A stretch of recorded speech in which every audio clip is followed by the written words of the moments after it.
Bom, e a gente tem a Gabriela Larissa. E ela é neurocientista e vai dizer pra gente tudo sobre o cérebro.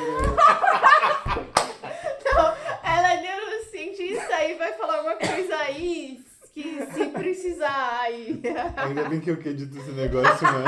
E vai falar. Aí eu não preciso ir ao ar essa humilhação toda. Fala. Fala aí, apresenta o melhor então.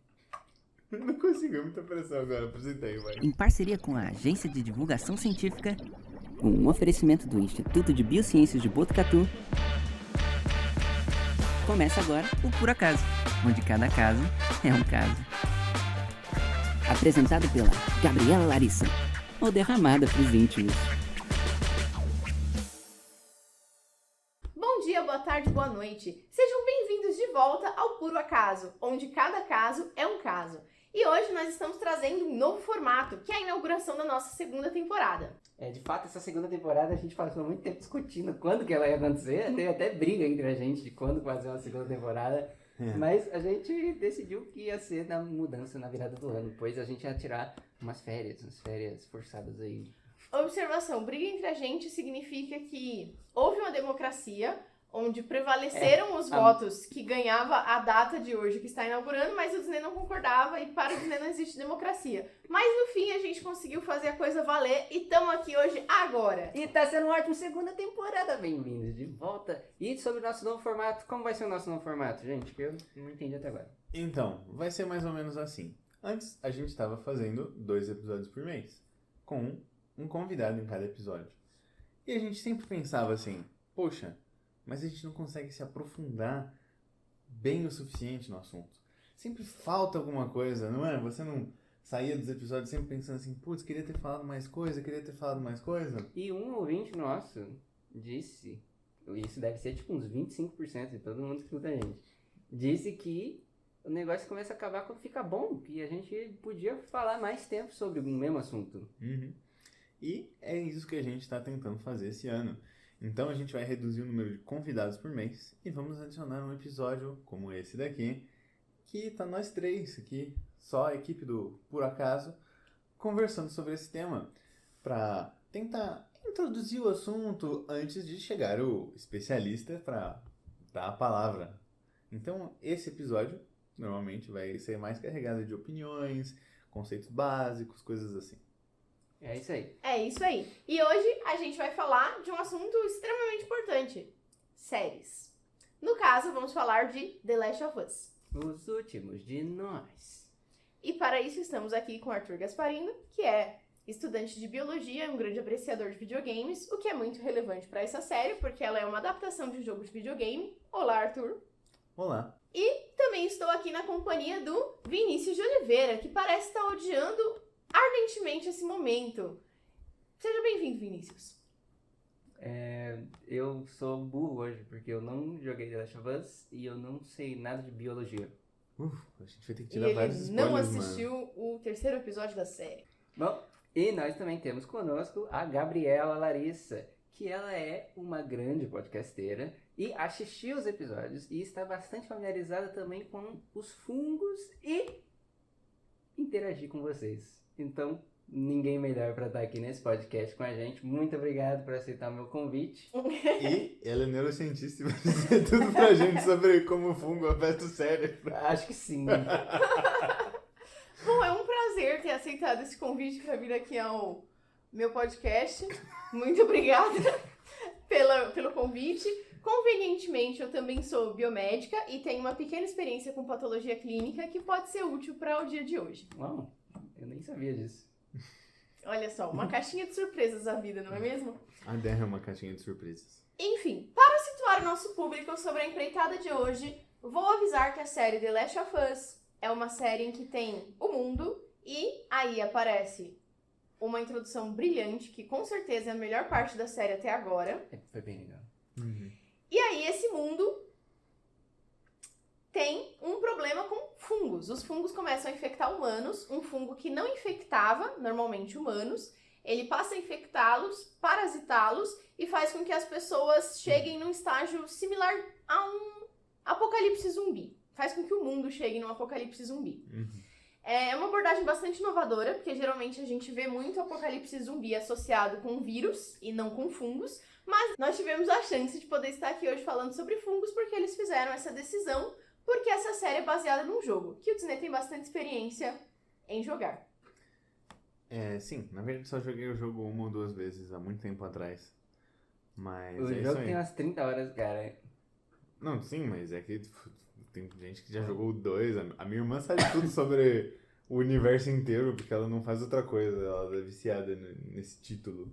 Da hora, Mas pô. enfim, eu não, eu joguei só um pouco quando eu, sei lá, muito tempo atrás. Dá pra ver que a gente tá muito preparado pra isso. Uhum. Mas bom, como Bom. você... Isso, prossiga. O importante aqui não é se a gente jogou o jogo ou não. O importante aqui, no fim, são os fungos. E por que é tão especial a gente estar aqui hoje falando sobre fungo?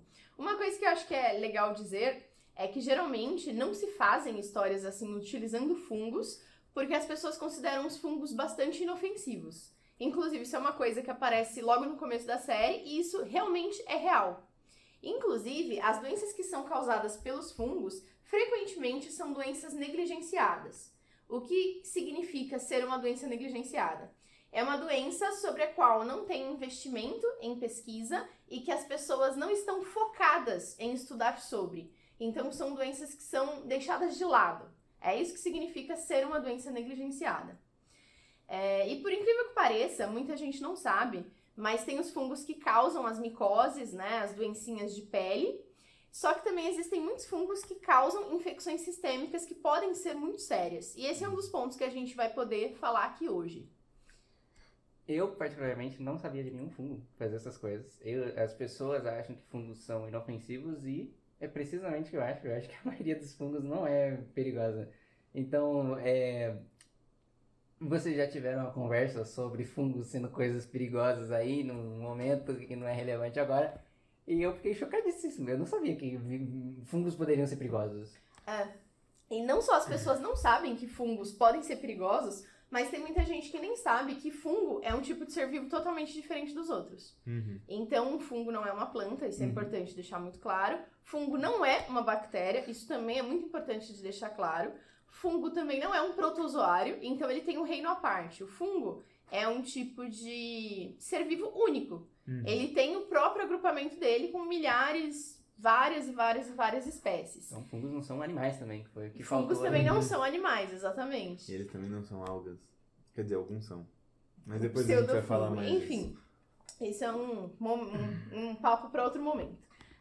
Enfim, os fungos são seres muito especiais, porque, como eu disse, eles são seres vivos, e isso é uma coisa sobre a qual não há discussão, né? Há um tempo atrás existia essa discussão sobre os vírus, se eles eram seres vivos ou não. Esse não é o caso do fungo. Eles são seres vivos, são seres únicos, agrupados num reino só deles. Então, esses fungos, diferentemente das plantas, eles não produzem o próprio alimento, não são fotossintetizantes, então eles são seres heterotróficos. Eles precisam encontrar o alimento para consumir. Isso é uma coisa também que muita gente não sabe, porque o fungo, por ele ser um organismo imóvel, né, séssil, ele não sai do lugar, as pessoas associam ele muito com planta, mas não é o caso. Então ele é um ser heterotrófico e ele se alimenta por absorção. E as coisas que ele come, né, que ele usa como fonte de energia, comer não é o termo mais correto, já que ele não tem um sistema digestório como o nosso, né? Essas coisas das quais eles se alimentam são super variadas. Então existem fungos que se alimentam de plantas, existem fungos que se alimentam de matéria em decomposição, que são os fungos que a gente conhece como saprófitas, e eles são extremamente importantes para o ecossistema. E, enfim, existem fungos que se alimentam de diferentes tipos de matéria orgânica, e isso é uma informação que muita gente também não sabe. Porque o fungo chega a ser uma coisa tão negligenciada que ninguém nem pensa sobre isso. Bom, acho que talvez nesse aspecto aí nem tanto, porque fungo é uma coisa que a gente está intimamente em contato com, porque quando a comida estraga, as pessoas falam que pegou fungo, parece aqueles algodão doce que tem aspecto muito gostoso, que aquele é fungo, ou bolor. Eu espero que o aspecto gostoso seja do algodão doce, não do bolor. Isso. Ok? Sim, isso realmente. Então, alimentos estragados são fontes para alguns fungos. E lá na série também fala sobre a questão da temperatura, que é uma coisa muito relevante para os fungos. Sim. Então, a maioria deles sobrevive bem a uma temperatura um pouquinho abaixo da nossa temperatura corporal. 36 Mas graus, existem no máximo, aqueles que que eles sobrevivem bem na nossa temperatura corporal, que são os fungos que podem nos causar doenças. Então, muitos fungos, na verdade, que causam doenças na gente, não vou dizer todos, não vou dizer a maioria, porque não tenho certeza disso, mas alguns, eles justamente contaminam a gente em lugares do nosso corpo onde a temperatura é mais baixa. Tipo as extremidades.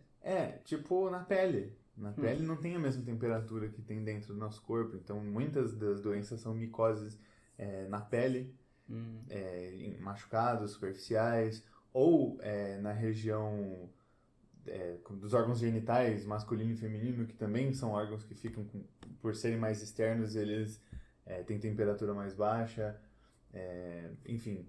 Então, mesmo dos que causam doenças na gente, não são todos que de fato estão adaptados para uma temperatura mais alta. Sim, excelente colocação, isso é verdade.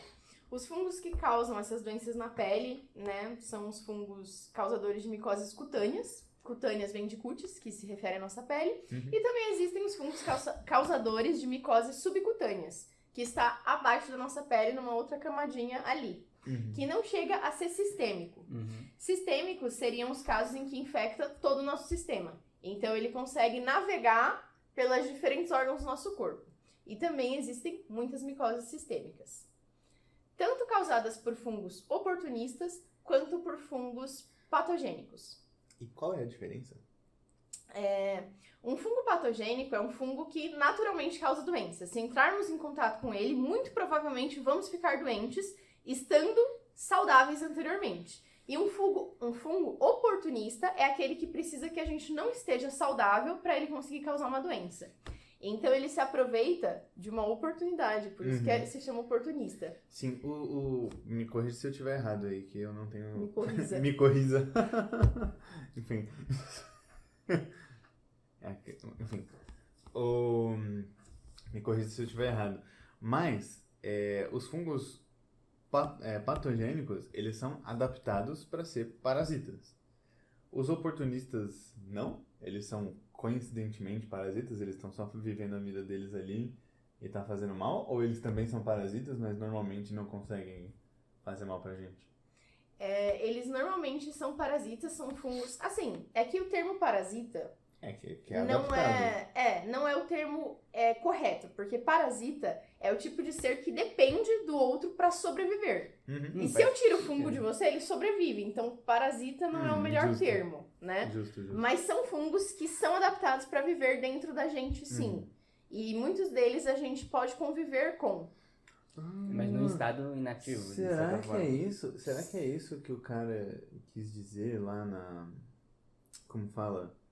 Que o cara quis dizer na introdução lá do episódio de The Last of Us, de que nenhum fungo consegue sobreviver e tal. Não é que eles não conseguem infectar a gente, quer dizer que eles não são parasitas humanos, quer dizer que eles não têm o negócio da coevolução junto com a espécie humana pra parasitar a gente dessa forma.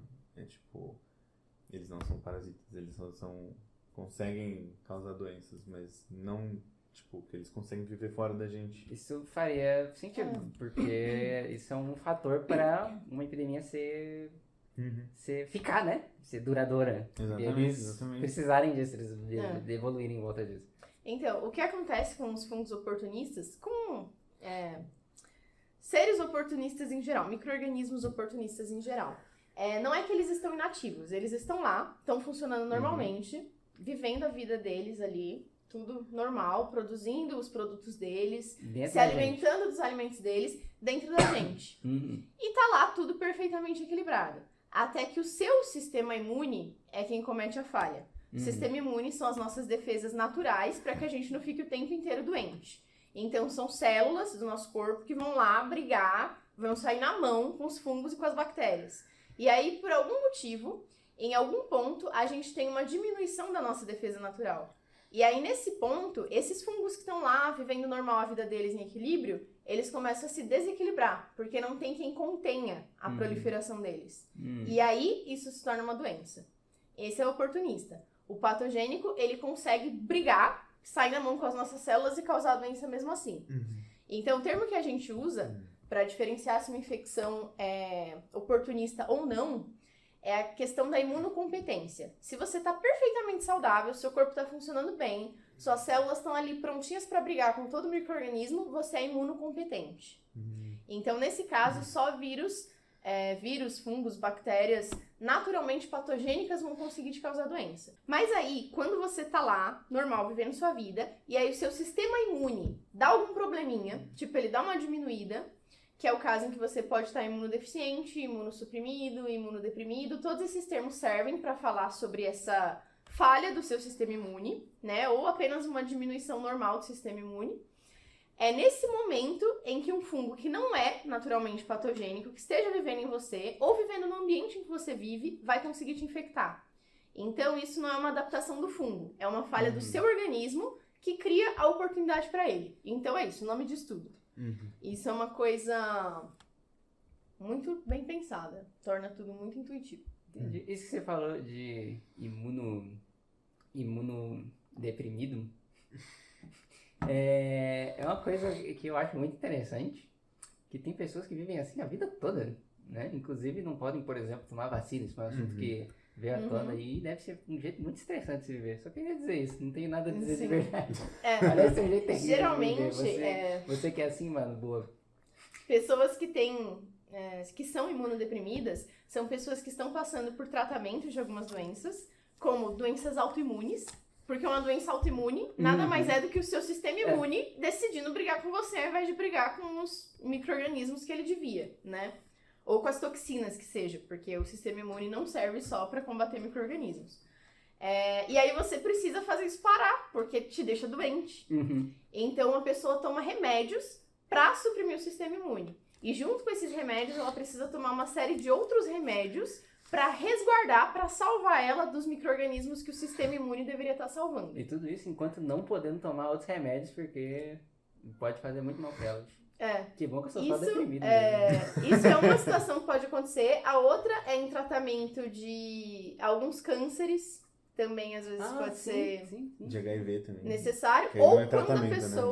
Ou quando a pessoa é portadora de HIV. Porque o grande mecanismo da AIDS, né, do HIV, é literalmente driblar totalmente o seu sistema imune e fazer com que ele seja incompetente, basicamente. E aí você se torna uma pessoa imunoincompetente. Eu lembro que uma vez, quando eu era bem pequeno, eu perguntei pro meu pai o que era AIDS, porque aparecia em filmes, mencionavam, né, e tal, e eu nunca soube o que era, e eu era muito criança, não tinha nenhuma noção de vírus, bactéria, assim. E eu perguntei, mas pai, o que é esse negócio de AIDS? Aí ele falou, é como se fosse assim, ó, pensa que essa casa aqui é seu corpo. É como se entrasse um assaltante aqui, e em vez de ele roubar as coisas e ir embora, ele abre as portas tudo aí pros outros assaltantes poderem entrar. Eu fiquei tipo, uau, que bom. Nossa, isso foi muito lúdico. Sim. Pois é, né? Perfeito, achei ótimo isso. Inclusive, o HIV é causado por um vírus e a sigla em português seria SIDA, S-I-D-A. Síndrome da imunodeficiência adquirida. Porque você se torna imunodeficiente adquirido porque você foi infectado pelo vírus. Entendi, Deus me livre pegar a SIDA. Enfim, AIDS é o termo em inglês, mas a sigla é a mesma. Enfim, é isso. E aí tem essa diferença entre fungo patogênico e fungo oportunista. Mas vamos falar dos fungos que importam hoje. Sim. Que merda é aquela... Não, calma, eu tenho excelentes notícias. Lembra que eu disse que eu queria falar uma coisa nesse episódio e eu não lembrava o que era porque eu não anotei? Eu lembrei. Diga. E tem tudo a ver com isso que você falou de oportunistas. Então já vem o gancho agora. É o seguinte. Isso daí foi mencionado no terceiro episódio da série, pra quem assistiu. Logo no comecinho dele, eles comentam de como que as pessoas foram infectadas, o que infectou elas, como que tanta gente ficou doente ao mesmo tempo. Porque, né, é diferente. Você pensa, tipo, num apocalipse zumbi convencional, geralmente é um vírus, e aí precisa que uma pessoa fique doente, ela vai, morde outra, aí aquelas pessoas ficam doentes e vai espalhando assim. Mas o fungo não. Porque, tipo, apesar de que na série mostra que, tipo, por mordida faça né, passe o fungo para frente, o que aconteceu foi que o Cordyceps, que é o nome do fungo lá da série, é um fungo que existe, que infecta as formigas, ele é um fungo que tem esporos por toda parte. Nas comidas que a gente come já tem eles, e já tem tudo, só que ele não infecta a gente, então não tem problema a gente comer esses esporos. E foi isso que aconteceu. Tava, tipo, na farinha, tava no açúcar, tava em comidas, tipo, normais que todo mundo tem. E aí eles comentam que, tipo, foi sorte deles, que se vocês lembrarem do primeiro episódio, que eles vão tomar café da manhã e falam, ué, acabou a mistura pra panqueca. Ah, tudo bem, depois eu compro mais. Ah, e o seu bolo de aniversário, você comprou? Putz, esqueci de comprar o bolo de aniversário. A vizinha ela oferecendo, você quer biscoitos? Biscoitos? É de uvas passas. Ela, não, obrigado. E eles não comeram nada que tinha farinha. Entendi. Meteram o Plague Incorporated, de repente todos os esporos que tinham por aí tiveram essa uma mutação que vai... É que foi uma particular contaminação. Esporo, eles só grande. precisam saber o primeiro paciente. Então pode ser que uma cepa é tipo uma linhagenzinha ali, um grupinho de fungos que vivem juntos. Uma cepa sofreu uma mutação, então ela mudou, por algum motivo, se adaptou à temperatura, e essa foi a cepa ingerida, e a partir da primeira pessoa se instaura a epidemia. Ou a pandemia, no caso. Isso é muito legal, e eu gosto muito dessa explicação, porque ela realmente torna o tudo se espalhar muito provável. Sim. E sai da solução que muitas outras mídias de zumbis fazem e que seria perfeitamente razoável e por algum motivo não funciona. Tipo Resident Evil, que aconteceu tudo numa cidade ali, um lugarzinho no anterior, e eles jogaram uma bomba atômica e era pra ter acabado ali. Porque a oportunidade que teve de sair de lá. No Resident Evil, tem literalmente pessoas que pegaram, roubaram como é que chama? Amostras do vírus e tentaram transformar em armas depois. Lá foi tipo alguém ativamente pegou e salvou o vírus. Justo. Mas... Tem Resident Evil 5. Mas os outros... o 4 também. Todos eles, é tudo sobre isso, mano. É tudo sobre alguém querendo roubar o vírus. Mas uma coisa importante do que você falou, você mencionou os esporos que estão na comida. E isso não acontece só com os esporos do Cordyceps, mas na verdade o que eu quero falar é o que são esporos, né? Eu não tenho pista do que são esporos. É verdade. Os esporos são como, digamos que, sementes, entre muitas aspas, não são sementes, mas é uma parte do fungo que vai estar inativa e que vai ser capaz de entrar em atividade e gerar novos fungos. É como se ele estivesse jogando embriões ao vento, assim, liberando embriões. E é parte porque o fungo, ele consegue se reproduzir de duas formas. Peraí, que duas formas são essas, Disney? Sim. Bom, tem duas formas que os fungos conseguem se reproduzir. A forma sexuada e a assexuada. E a assexuada, que não envolve trocar gametas, é feita por esporos. Então, os esporos são basicamente pequenas bolinhas que contêm uma célula do fungo. Uma célula capaz de se multiplicar e dar origem a um novo fungo. Só que é praticamente um clone do fungo original que produziu aquele esporo. Mas ele também é capaz de se produzir de forma sexuada, que acontece quando os fungos cruzam as hifas. O que são hifas, você poderia se perguntar? Eu não estou me perguntando isso, normal, eu sei disso. Mas vai lá. Mas vai, conta aí. Vocês poderiam se perguntar. Mas hifas são um órgão dos fungos que funciona basicamente como se fossem as raízes de uma planta. É o órgão através dos quais eles conseguem permear os tecidos onde eles estão inseridos, que pode ser, por exemplo, na terra, por exemplo, um cogumelo, um shimeji lá que a gente come, ele vai ter uma estrutura de hifas que vai estar embaixo do solo, que a gente não vê, que funciona exatamente como a raiz de uma planta. Ele vai pegar alimentos, vai conseguir pegar matéria orgânica que está ali no solo, mas também são essas hifas de quando a gente se infecta por um fungo, essas hifas que vão estar permeando a gente e causando as inflamações, os problemas. Exceto quando são leveduras, mas enfim. Um E é isso aí, adendo. quando dois fungos se amam muito, chega no Eles, ponto. isso. Eles cruzam as hifas. Quando dois fungos se amam muito, eles cruzam as hifas e trocam material genético. E aí eles fazem um terceiro fungo. É isso. Incrível.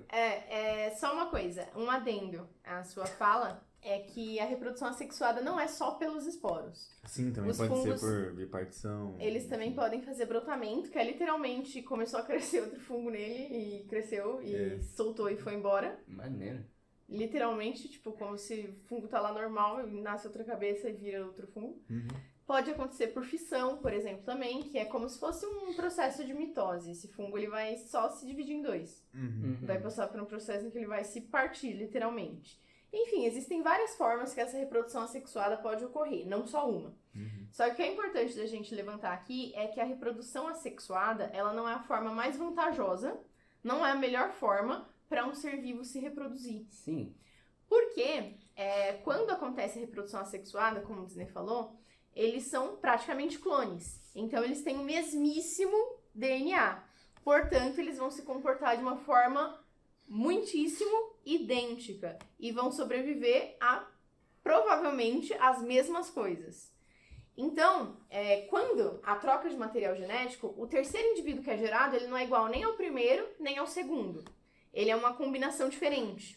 E o fato dele fazer uma combinação diferente aumenta a chance dele conseguir sobreviver a coisas diferentes que os outros fungos que geraram ele primeiro não conseguiriam, por exemplo. Então, isso é o que a gente chama de variabilidade genética. Uhum. E isso é extremamente importante para muitas das espécies. Inclusive, a maioria dos animais, né, principalmente, acho que todos os vertebrados, praticamente, são capazes de fazer a reprodução sexuada. Uhum. Por causa disso, para aumentar a variabilidade. Então, se acontece uma catástrofe, quanto mais variável o DNA dos indivíduos, maior a chance de alguém conseguir sobreviver e perpetuar a espécie. Se todos fossem iguais, todos vão morrer dos mesmos motivos. Todos vão ter a mesma sensibilidade aos mesmos antibióticos, aos mesmos antifúngicos, aos mesmos fenômenos, à mesma temperatura. Acho que 2 exemplos muito legais disso por exemplo, que a gente tem problema com plantações agora, de que a gente faz muitas plantas que elas são clones umas das outras. E aí, quando tem um problema, uma praga, algum bicho, Mata todas elas morrem, não tem nenhuma sobrevive, porque elas são exatamente iguais. Sim. E um bom exemplo disso é a Ellie. Não, E a Ellie calma, é calma. um fruto disso aí. Do quê? Exatamente a prova de por que a gente precisa disso. Ah, não, justo. De variabilidade Variabilidade genética. Ela é a Não. nossa... Mas calma, tem uma coisa muito mais legal que eu queria comentar. é? Sim. Isso é muito legal que eu falei, mano. Eu achei muito legal e eu achei show de bola aí, muito... Não, maneiro. Não, porque senão vai perder a linha aqui. Mas é porque é o seguinte, tem também uma combinação dos dois métodos. Tem as vantagens claras da reprodução sexuada, só que ela tem etapas demais. Ela precisa ter 2 indivíduos, eles precisam se amar muito, Eles se precisam... abraçar lá, eles precisam casar, fazer um carinho. aceitar Deus. Aceitar Deus no coração. Ele não São pode ficar muitas nervoso etapas. falando com... Mas assim, a assexuada, ela é muito simples. Tem lá um indivíduo e do nada tem 2 indivíduos. É isso. É, tipo do nada. E aí, ela é muito mais rápida, muito mais prática. Mas remove esse negócio da variabilidade genética.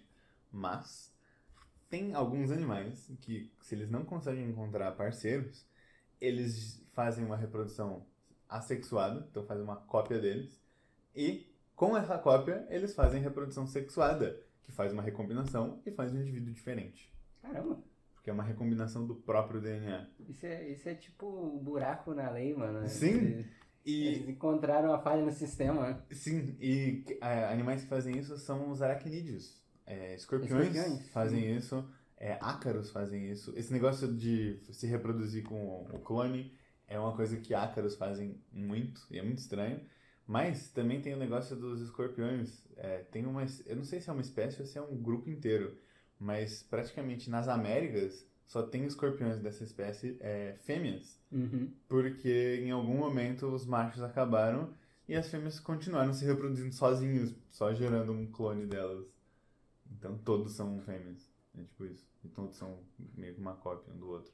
Eu não tenho certeza se elas conseguem fazer esse negócio de se reproduzir com o clone para gerar Bom, se variabilidade elas só genética. geraram fêmeas, provavelmente não. Não, mas a partir de uma fêmea, Eu não sei como são os cromossomos delas, mas se for como os nossos, XX, não importa quantas recombinações vai fazer do gene, nunca vai gerar um Y. Então pode ter recombinação, mas ainda ser fêmeas. Enfim. Enfim, os esporos ou a reprodução assexuada, ela é muito legal para aumentar o número de indivíduos, para dispersar esses indivíduos no ambiente, para que cada um desses indivíduos individualmente possam encontrar um parceiro e fazer uma reprodução sexuada dominando o maior território possível. Então, ter as duas reproduções é vantajoso no final das contas. Mas a sexuada tem um valor adaptativo muito maior. Porque ela dá aí a chance de acontecer várias coisas. E como você falou, agora vai um grande spoiler da série. Espero que você já tenha assistido o segundo episódio. Não é grande, não. Não, segundo.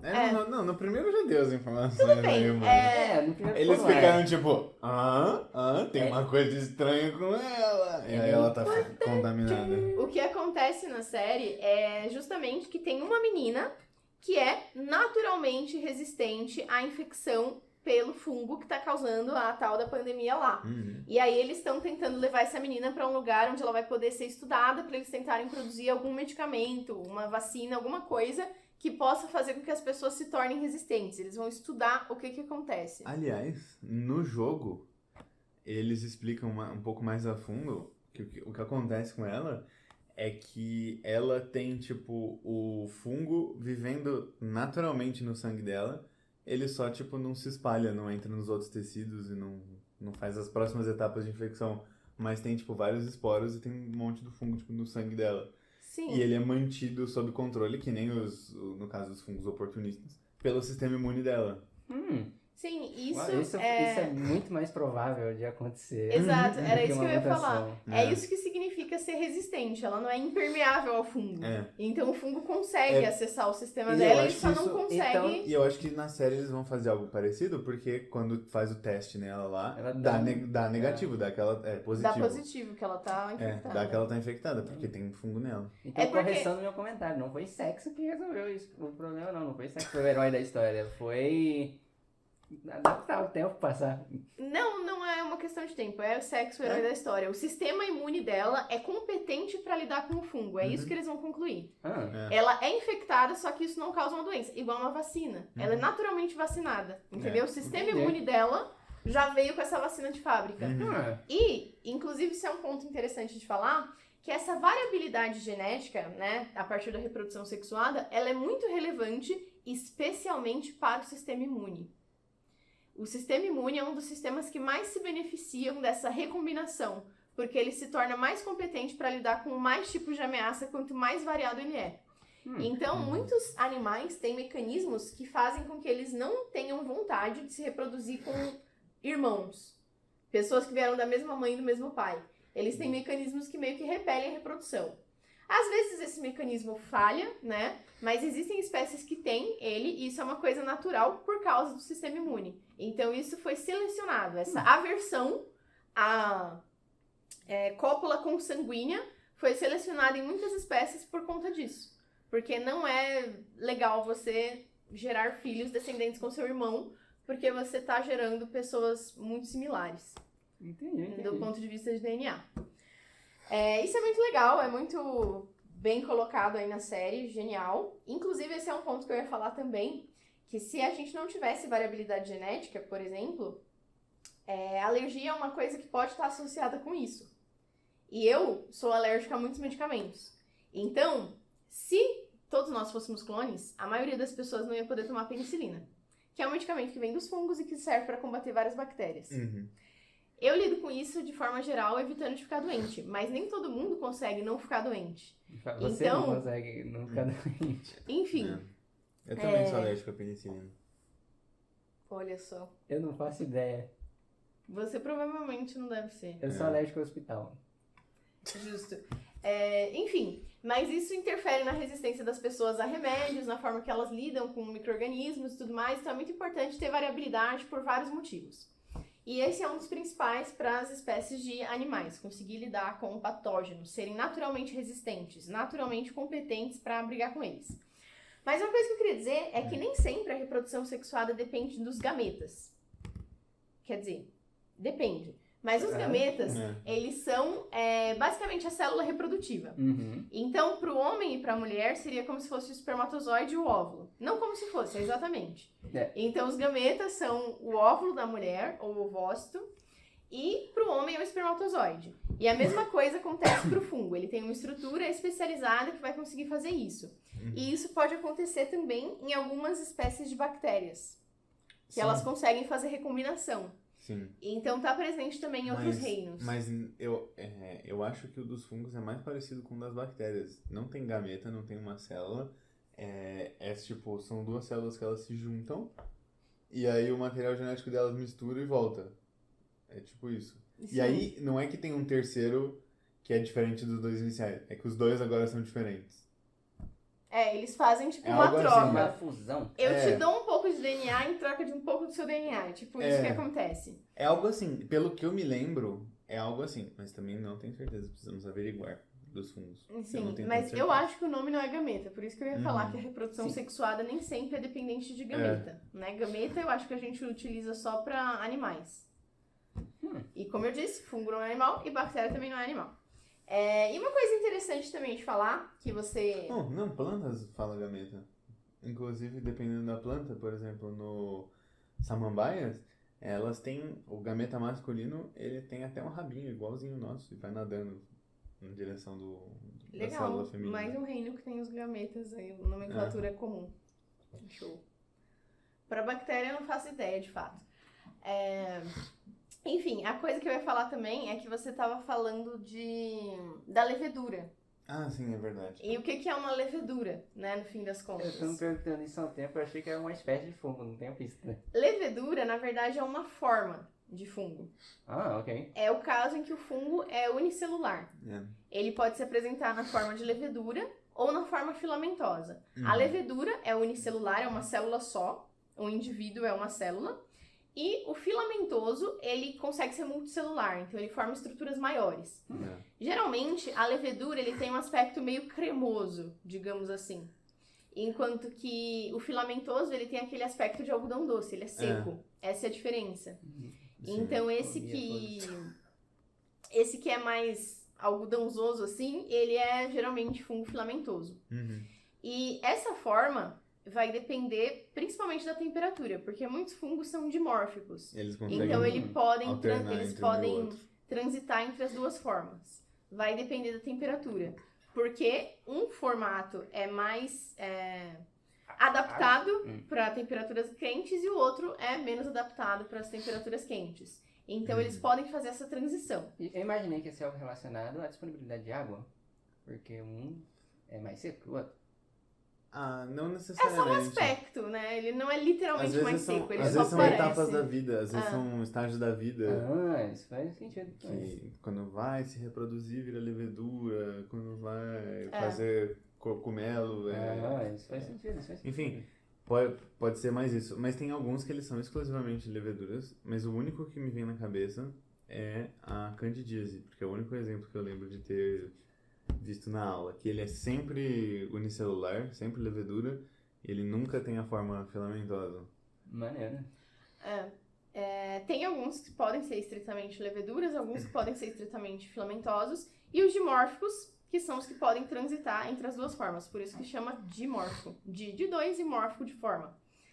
E muitos dos fungos que são patógenos sistêmicos, que são naturalmente causadores de doenças e que são doenças que podem infectar vários dos nossos órgãos, são dimórficos.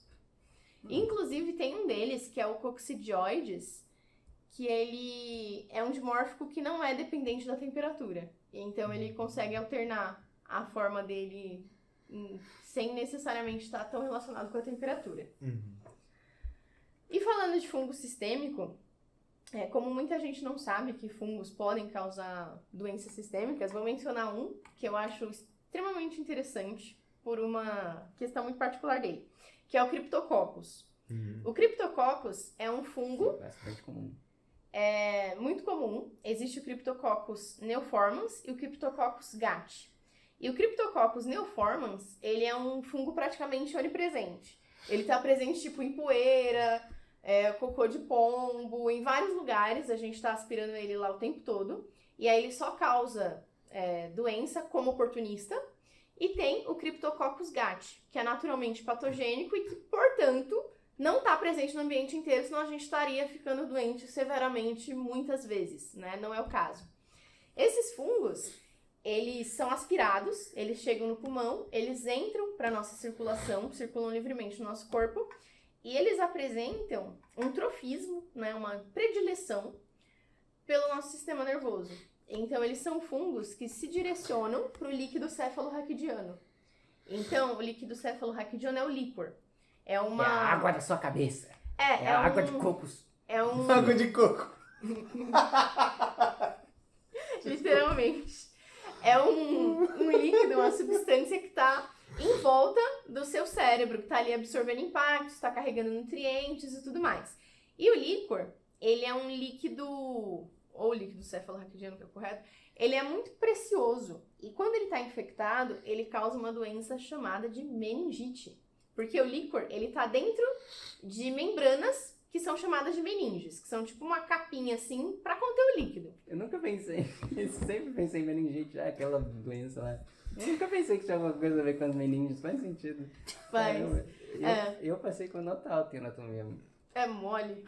Mas enfim, é a meningite, porque essa meninge é tipo essa casquinha que tá contendo ali o líquor, que tá logo abaixo do nosso osso ali, praticamente, do osso do crânio.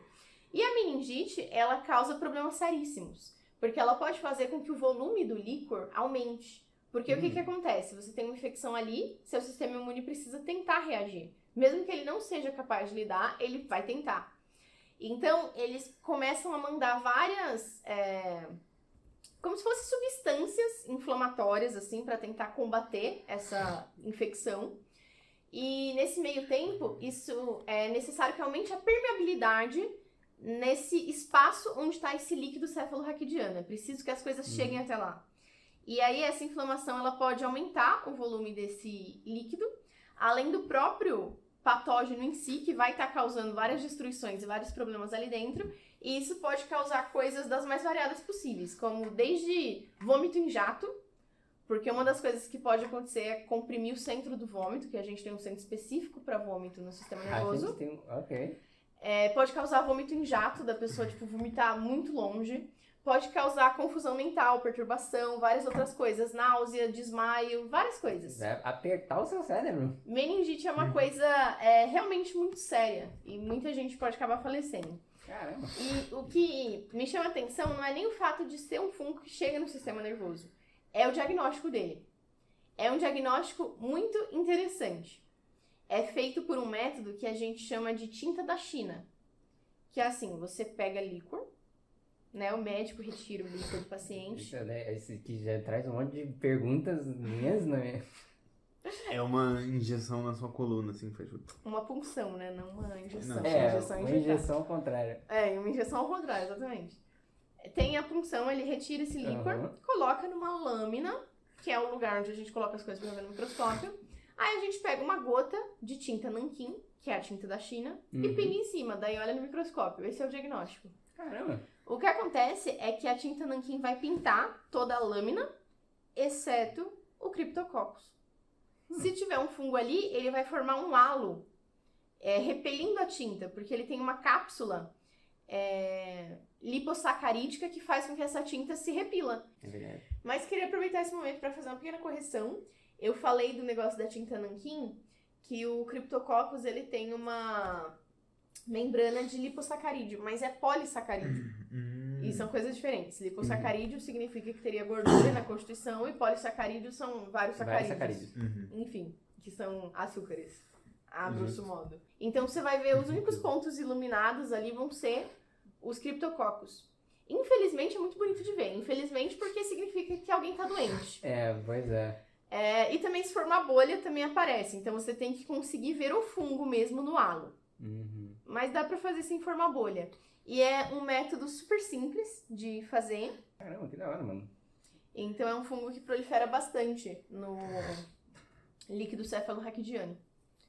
Porque se ele não proliferasse bastante, poderia calhar da gente pegar uma amostra que não tem o fungo. Tem tipo, 1, 2 não tá ali na onde eu tô puxando. Que perigo. Mas os negativos não querem dizer que não tá, né?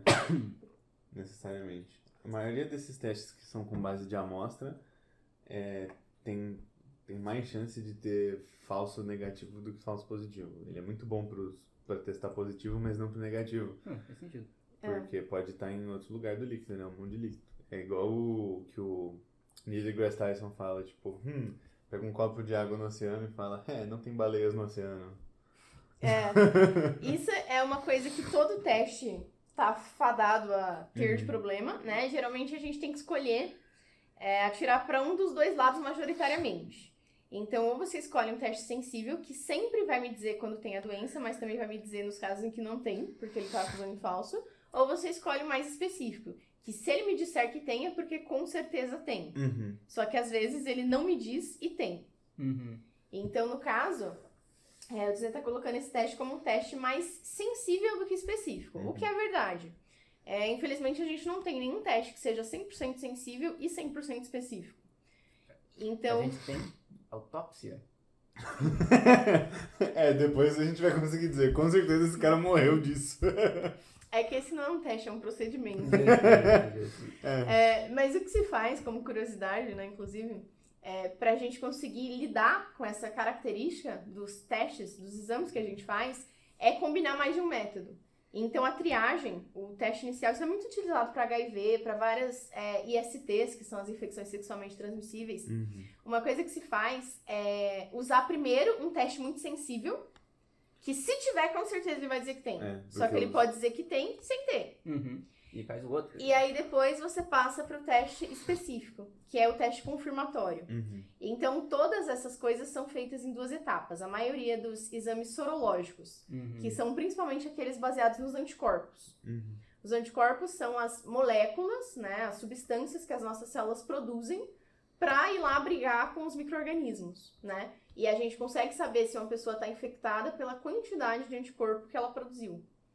E pelo tipo do anticorpo também. Existem anticorpos específicos para infecção presente e recente e anticorpos que são os anticorpos de memória, que eles ficam lá de lembrete para quando você tiver a doença segunda vez, o seu corpo já sacar o que está acontecendo, que são os anticorpos de infecção que já ocorreu no passado.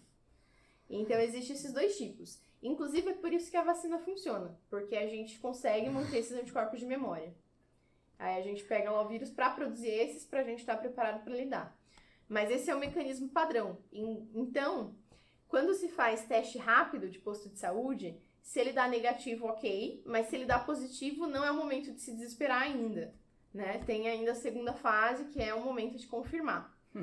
E aí é importante, quem estiver aplicando esses testes, ter muita cautela com isso, para não acabar espalhando alguma informação errada.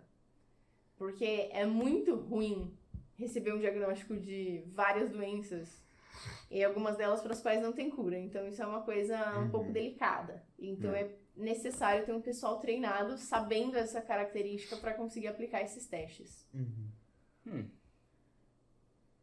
Mas, enfim, voltando ao assunto. O que vocês acharam da série? Eu gosto muito de uma coisa da série. Que ela tá passeando para esse tema, que eu particularmente gosto muito de história de ficção, que é esse lance das famílias encontradas. Eu gosto muito desse tipo de história. E especificamente o trope, o clichê do cara durão com a criancinha. Adoro muito. Mandalorian faz isso. Samurai Jack tem um episódio disso. Resident Evil 2 fez isso. Resident Evil 2?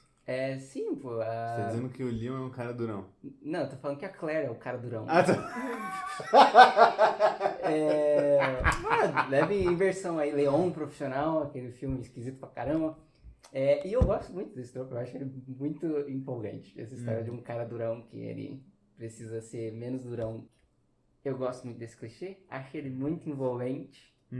Acho... E parece que a história está caminhando para fazer isso, como o jogo faz. O jogo faz muito disso. Inclusive, o jogo tem um final bastante chocante, que o Disney odeia. Que é justamente por causa disso, por causa desse tema de famílias encontradas, levando a gente a tomar decisões ruins, como toda boa família, não trazendo bom algum para a humanidade. Eu queria dizer que eu não gosto desse clichê. Não? Na verdade, eu gosto do clichê ao contrário. De que famílias quando... desencontradas. Quando as pessoas fogem de casa, as crianças fogem de casa. que é quando um cara molão tem que ter o seu momento de durão, entendeu? Justo. Eu gosto do contrário, quando é uma pessoa que parece muito legal e muito boazinha, muito disposta, e ela tem que ter um momento de ser dura, e ela vai lá e é dura, porque, pô, as pessoas não são 2D. Tipo aquele filme lá do Pai versus Padrasto, como que é o nome? Que é com o Will Ferrell e o... Pai em dose dupla agora. Isso, Pai em Dose Dupla.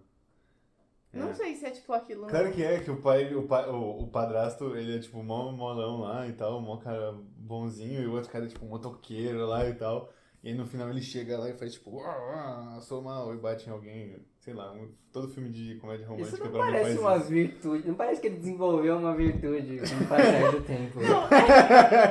Não, agora que você colocou como uma característica de comédia romântica, eu não gosto mais desse clichê, eu acho a minha opinião. Nossa, Pronto. gente, que isso? Vai, segue o baile, vai, conta. Odeio. Mas por que você gosta disso? Eu gosto muito disso. Um que particularmente me vem em mente é no Final Fantasy VII, que existe um personagem chamado Barret, que existe uma personagem chamada Marlene.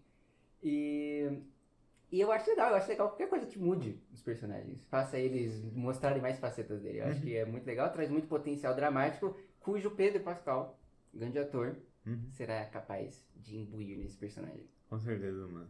Se bem que o Troy Baker também era muito bom. Ele ainda é, ele não morreu. Ou morreu? Não é. Ah, tá. Uma coisa que eu queria falar sobre essa série é que eu não sou particularmente muito fã desses cenários pós-apocalípticos de zumbi. Eu acho que é uma ideia meio assim, acaba sendo muito sempre parecido. É que não tem muito o que inventar, né? A Mas, forma que as pessoas lidam, o negócio de lá saquear os lugares, etc. Então, A única coisa que eu gosto de zumbi, que não é de zumbi, nem um pouco de zumbi, mas que poderia remeter a um cenário pós-apocalíptico, não é a única coisa que eu gosto. Mas uma coisa que eu gosto muito é o ensaio sobre a cegueira, do José Saramago. É genial e é um cenário pós-apocalíptico, embora as pessoas não tenham virado zumbis de verdade. Fica aí a recomendação, é um livro muito impactante, de fato. E que vale muito a pena. Eu vou te contar a história, porque você tá com muita cara de confuso. Estou um pouquinho... É assim, tem um dia lá, a pessoa vivendo a vida normal e de repente ela começa a ter uma cegueira branca. Eles descrevem como se você tivesse mergulhado no mar de leite. Você tá cego, só que você não vê preto, você vê branco. Mas se você tivesse mergulhado no mar de leite, você ia ver preto, porque não ia entrar luz no leite. Né? Mas enfim, não é uma boa descrição. Tudo bem. Pô, Saramago. Avisa isso pro Saramago aí pra próxima. Mas enfim, é como se a pessoa tivesse pingado leite nos olhos. Isso ia doer, né? Ela não ia ficar branco ainda. Enfim, é como se tivesse uma luz branca na cara delas. Enfim, elas estão enxergando branco. Estão enxergando branco, seja lá como José Saramago descreve, mas dá pra entender a ideia. E acontece isso com um cara que tá, tipo, dirigindo o carro, aí ele meio que para o carro lá e, tipo, que estranho, meu Deus. E aí vai contando algumas outras pessoas em momentos diferentes que estão experimentando a mesma coisa. E aí meio que eles veem que isso é uma coisa que tá acontecendo e são pessoas que tiveram contato umas com as outras. E aí eles decidem colocar elas em quarentena, isolar elas. E aí muito do livro se passa nessa zona de quarentena e o que chama atenção é que tem um médico, que é oftalmologista, ele fica cego, porque ele atendeu pessoas que estavam com a cegueira branca. E aí ele é retirado pelas autoridades pra ir pra essa quarentena. E a mulher dele, que não ficou cega, fala que tá cega pra ir junto. E aí ela vai lá e ela enxerga nesse abrigo. E as coisas são meio que contadas como ela tá reagindo às situações, porque ela tá enxergando tudo. E aí tem várias situações, e ela precisa fingir pros outros que estão lá que ela não enxerga. E ela faz isso, tipo, tem umas cenas assim, tem uma cena que eu lembro que foi muito chateante, que falando assim em voz alta não parece uma coisa tão perturbadora, mas que é uma cena que eles estão, tipo, tentando ir ao banheiro e eles não conseguem achar onde é o banheiro, porque são pessoas recém-cegas. E aí eles estão, tipo, com um adolescente, e aí eles estão procurando banheiro pra esse adolescente, meio que no caminho, esse adolescente faz xixi na roupa, e a mulher vê. E aí ela não fala nada, ela finge que tá cega pra não constranger as outras pessoas e não ferir a dignidade delas. Só que a dignidade delas é ferida o tempo todo, por muitos e muitos fatores. E aí o livro se passa assim, e muitas coisas acontecem, muitas descobertas, nada de parágrafo, pontuação às vezes também é meio esquisito, porque é o estilo de José Saramago. É doido. Então leva umas 30 páginas pra você se adaptar, assim. O começo é realmente muito esquisito a estética do livro. É uma estética muito, muito diferente. Só que depois que você vai pegando, acostumando ali, a história vai fluindo. E é um livro Que, tipo, todo mundo ao redor do mundo começa a ficar cego e tem um ponto em que eles saem desse abrigo e eles têm que ir pro mundo lá fora. E todos os lugares estão saqueados, as coisas estão caóticas, não existe mais fornecimento de luz. Tudo que acontece no apocalipse por conta de uma epidemia. Só que sem zumbis. Só que sem zumbis. Só pessoas sem dignidade, é só isso. Pessoas cegas. Incapacitadas, é isso. Isso é Sim. empolgante. É um livro e tanto. Sim, tem vários... na verdade, tem vários filmes que são pós-apocalípticos e não são sobre zumbis. Tem um que chama A Estrada, se eu não me engano. É um filme em que, tipo... alguma doença começou a matar os animais e as plantas e, tipo, acabou a comida. Tipo, tem só pessoas, mas toda a comida no mundo acabou. Uhum. E já tá tempo suficiente para já ter acabado também coisas enlatadas, coisas que duram muito, né? Os alimentos não perecíveis, assim.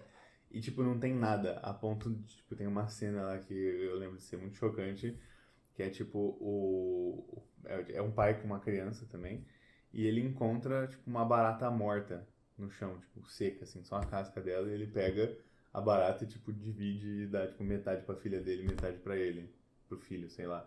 Mas é, tipo... Porque esse é o nível de sem comida que tem, tipo, e não tem nada. E aí eles encontram umas outras pessoas que começam a recorrer a canibalismo e tentam prender as pessoas pra poder comer, enfim.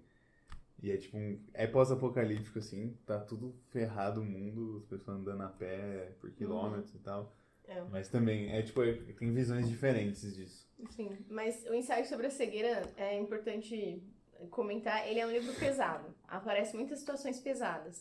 Não só dessa questão das pessoas estarem incapacitadas, mas de pessoas estarem sendo cruéis, estando elas incapacitadas perante outras pessoas incapacitadas. Então é um livro pesado em muitos aspectos.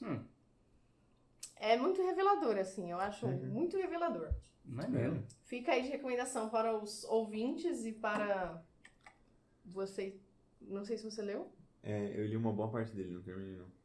Devia terminar, muita impactação. Eu certamente não li, não sabia nem que esse livro existia. Uma pena. Tem um filme. Uma pena. Tem um filme.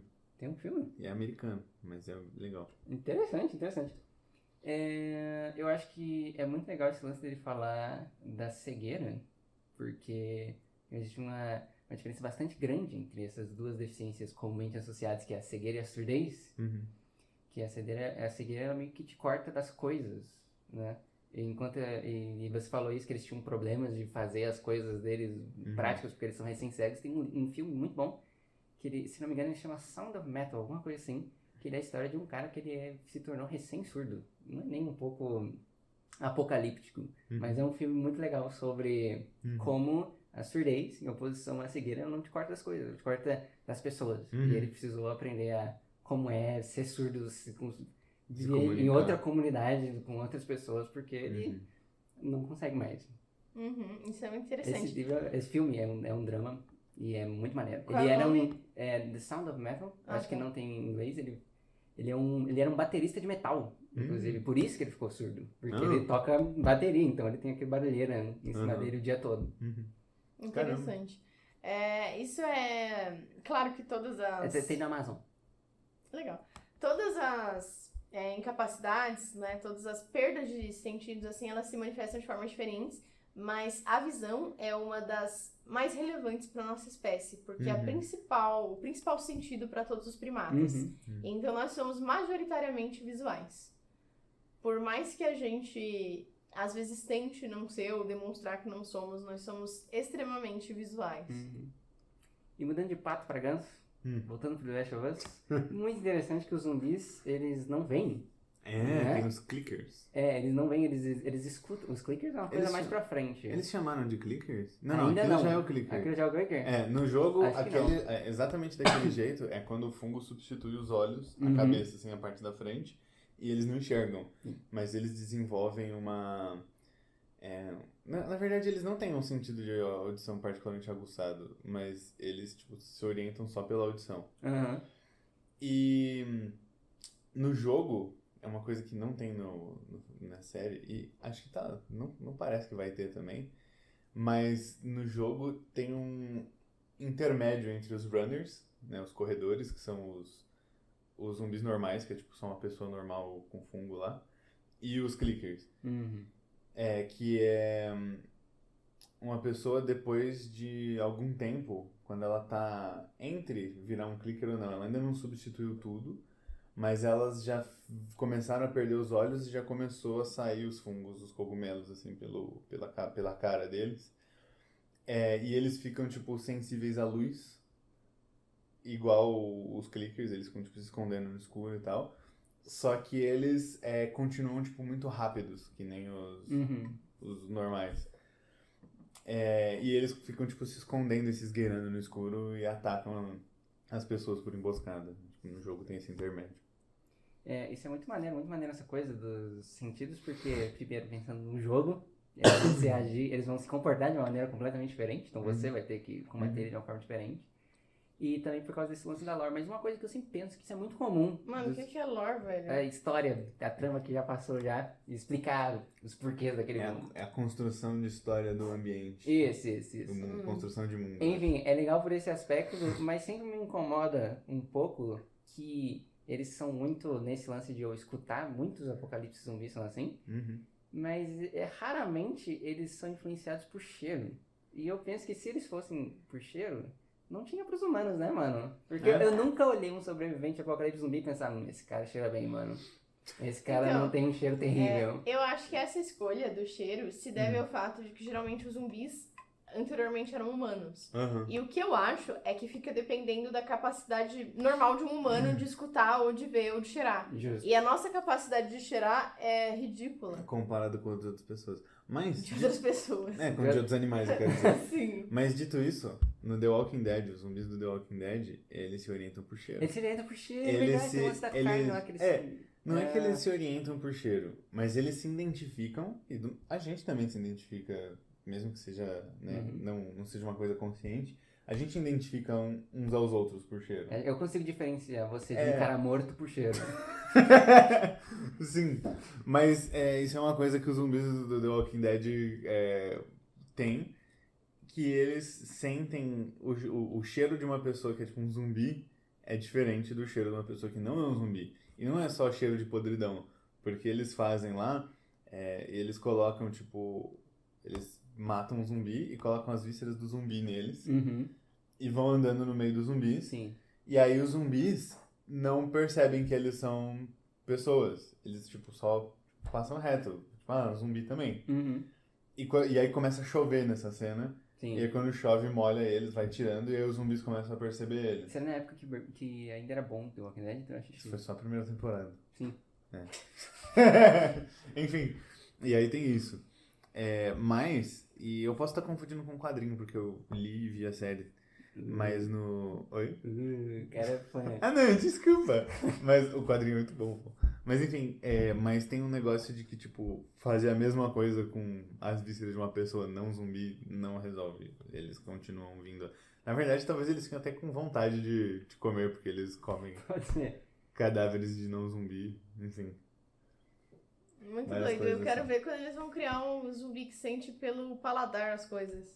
Esse vai ser engraçado. Vai ser estranho pra caramba. Tem no Resident Evil, né? Os Lickers. Ai, não Aqueles sei, eu tamanho grandão, não jogo fala essas piada. coisas Mano, aí. Meu namorado é um zumbi.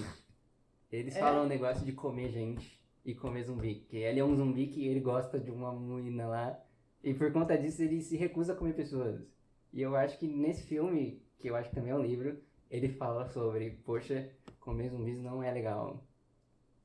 Comer zumbis ou humanos? Zumbis? Comer zumbis, porque ele não queria comer humanos. E ele come zumbis? Aí ele disse que ele tentou, se eu não me engano. Ah. E que não era a mesma coisa. Uau. Então daí a sua mídia, meu namorado é um zumbi. Tá aí um dos poucos filmes que eu tenho na minha lista de filmes que eu não quero ver. Uau. Rapaz, Não é bom. não parecia. Quando eu olhei a capinha assim, eu pensei, tá aí um negócio pra não ver. Mas não sei, Mano. posso estar aí, ó, julgando mal, né? Mano, Não tá. eu Não, vi... é que você também tem mau gosto, tem que levar isso em conta. É verdade, Se é você verdade. não gostou, não quer dizer que é ruim. Mano, ainda. não, desde Mas que eu pode ser vi, que quando eu vi seja. o pôster daquilo ali, que eu vi que aquilo existia, eu fiquei pensando, mano, por que estão fazendo Crepúsculo de novo, velho? Porque parece que é só um jeito de contar a mesma história, só que com outro monstro fictício. Crepúsculo com zumbis é duro, mano. Tipo, mano, porra. Eu acho que existe alguma coisa que é Crepúsculo com zumbis, se eu não me engano. Jesus Cristo. Sim, é o meu namorado é um zumbi. Ó, faz sentido. Eu não saberia. Bom, enfim, eu não entendo. Mas só é Crepúsculo se tiver alguma ameaça de gerações a gerações contra o zumbi. Ah, não, eu tô pensando na... Tem que ter a rixa. Como é que fala? A rixa, Não, a não rixa precisa, histórica, eu tô falando. mitológica. Eu tô falando do... É mídia infanto-juvenil. Eu tava, como que fala? Eu tava só falando da premissa principal de ser tipo, haha, um vampiro que é apaixonado por uma mocinha.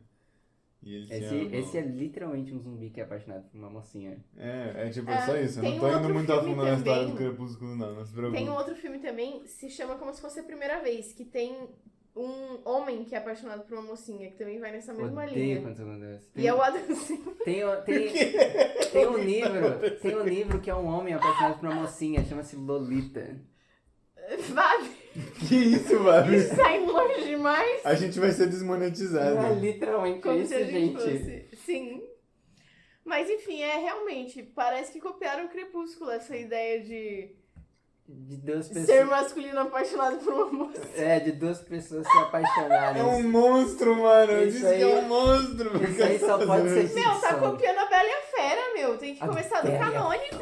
Aí, ó, mano, é a mesma coisa. A mesma coisa. O Crepúsculo é a cópia da Bela e a Fera. É que aí você É. tá falando, ó, a cópia da cópia da cópia. Mas pode não ser, pode ter vindo da fonte original. Não, é cópia do Crepúsculo, eu tenho certeza. Olha, meu namorado é um zumbi, eu nunca vi nada parecido com aquilo, infelizmente. Ou felizmente. Você já viu Crepúsculo? Eu vi o primeiro filme. Aquele filme é caótico. Mas eu achei engraçado. Meu, aquele filme, se tirar o filtro azul, as atuações e alguns pontos da história, pô, A correção de Sobre cores umas duas páginas. daquele filme é uma bosta. É muito feio aquele filme. infelizmente é muito, muito feio. E é isso, né? E É parte mudando- da vida aí. Só piora Isso. nos próximos. E mudando de pato para ganso, falando em muito feio, Você precisa de um sinônimo pra mudando de pato pra ganso. eu pensei isso em algum dia. Hum. The Last of Us, Uhum. que é muito bonito. Uhum. Eles fizeram uma coisa que eu fiquei chocado, eu não entendi como eles fizeram aquilo, que são as cenas de cidade vazia, assim, que eles pegam umas ruas vazias, cheias de planta, um monte de carro zoado, e parece que é de verdade, parece que eles mexem nas coisas, parece que tá tudo lá, mas não tá tudo lá, né? Mano, o shopping com um monte de água ali, parecia um shopping, um hotel, É. parecia um hotel mesmo, mas eu não Não, acho que eles aquilo- encheram um hotel de água, que porra é essa? Mano, Eu eu não acho que é saberia. Quando eu era provável. criança, eu caí no CGI do campo de quadribol do Harry Potter. Nossa, mano, aquele Eu não negócio é saberia muito ruim. identificar. Mas, cara, Ai, ai. meu, é que eu acho que eles fizeram algo parecido. Mano, eles gastaram muito dinheiro com essa série. E Parece. eu acho que eles fizeram algo parecido com, tipo, o Avengers Guerra Infinita. De, tipo, que eles pegaram lá e fizeram, tipo, construíram, sei lá, 5 blocos de cidade É um ali. cenário estendido, É tipo, digitalmente. e aí tem só o fundo do fundo que é a tela verde. E eu acho que é algo assim que eles fizeram lá também. Eu acho que os cenários estão lá. Ó, tá aí um assunto legal pra gente trazer em algum podcast, explicar como funciona chroma key, tela verde, essas coisas assim. Cara, eu sei um podcast que eu consigo falar com os caras que fazem ele pra falar sobre isso. Maneiro. Qual podcast? Eu te conto qualquer dia aí que Beleza. podcast a gente poderia trazer isso. Desculpa, isso Pode vai ser crer, cortado. pode crer. né? Vai. Não, pode deixar aí, a gente não vazou a informação, acho. Vai. Isso aí é muito legal. Eu posso ser o convidado de vocês, se vocês quiserem muito. Eu já fiz um chroma key, uma tela verde na minha vida antes. Eu Maneiro. também já, eu tenho uma foto engraçadíssima que eu coloquei várias cartolinas verdes atrás de mim e eu tô em cima de uma cama, em cima de uma câmera? Eu tô em cima de uma cama, segurando uma mesinha com meu computador, com várias cartolinas coladas atrás. Ah, sim, essa foto existe. Eram EVAs, não eram cartolinas. Isso, EVAs. Viu como eu tô sabendo? Profissional o trabalho. Foi pra um vídeo, né? Pra você tirar seu filme. Sim. Grande guerra aí. Muito trabalho, muito trabalho. É. Mas prossiga o que você ia dizer. Sinceramente, acho que eu já falei tudo. Acho The Last of Us muito bonito. Eu gosto muito dessa estética de um mundo apocalíptico, exatamente igual a todos os outros, só com um monte de plantas. Isso é muito legal e faz muito sentido. Faz muito Depende de sentido. quanto tempo tá rolando aí o negócio, faz sentido sim. Mano, faz tipo 30 anos na história lá, cara. No The Last of Us faz sentido. Uhum. Nem sempre faz sentido. O The Walking Dead, ele já tá assim há um bom tempo e tinha acabado de começar o negócio. Né? Não, mas é porque já tinha passado muito tempo. O Rick, não era tipo meses que o Rick ficou em coma? Foi um negócio tipo 6 meses. Pô, Mano, isso é o suficiente pra vir muita planta. que isso? A Unesp Plantas que crescem a muito Unesp que rápido. só corta grama a cada 6 meses e não fica daquele jeito? Porque aqui só tem grama. É. Mentira, não tem só grama, mas tem majoritariamente grama. Pô, e o que tem nas cidades? Outras plantas, ué, que se mano, proliferam demais qualquer- e que são maiores qualquer e... planta. Enfim. Mas ó, eu vou te dar um exemplo de uma coisa que já acontece aqui e que não há uma quantidade suficiente de cortador de grama pra impedir que isso aconteça. Tá ligado aquelas folhas roxas que tem por aí? Que ela é decorativa e ela é tipo uma planta que é inteira roxa? Acho que não. Você não viu? De folhas roxas? Que ela é inteira roxa. É uma folha bem grande. Isso. Talvez eu já tenha visto. Essa planta, ela é uma espécie que ela foi trazida pra ser bonitinha, pra colocar em roteiro. Roteiro não, canteiro. Roteiro. Colocar em canteiros. Só que ela é extremamente invasora, ela se reproduz muito rápido. E, cara, ela invade qualquer lugar. Qualquer lugar. E aí ela tá espalhada por vários lugares, ela já praticamente faz parte do mato aqui perto, qualquer lugar que você vai. E é tipo, daqui, trouxeram pra decorar. Não é nativa daqui. Enfim, É depende tipo da pomba, espécie, da trouxeram pra decorar. circunstância. E tá aí até hoje. Mas depende da espécie, depende da circunstância. A não intervenção é um fator muito importante, mas não só no sentido de tipo, não cortamos a grama, mas no sentido de não tem pessoas passando frequentemente nos lugares e tudo mais. Isso são coisas aí que podem interferir também. Enfim, olha só um monte de merda que a gente tá falando, né? Eu acho Será que acabou um o assunto, fungologista né? diria sobre isso? Micologista, que é o termo usado para pessoas que estudam fungo. Uhum. Seria muito legal se fosse tudo sobre macacos, mas não é. Excelente questão. E se vocês aí que estão ouvindo também gostariam de saber o que um micologista diria sobre essa série e sobre tudo isso, não perca o nosso próximo episódio, em que vamos ter um micologista para falar sobre tudo isso. Então, muito obrigada a você que ouviu até aqui e não perca os próximos episódios. Tchau, tchau! Tchau, tchau. E foi isso. Muito obrigado por nos ouvir. Siga a gente nas redes sociais para não perder o próximo episódio. Nós estamos no Instagram, no @poracaso.cast. Te vejo na próxima.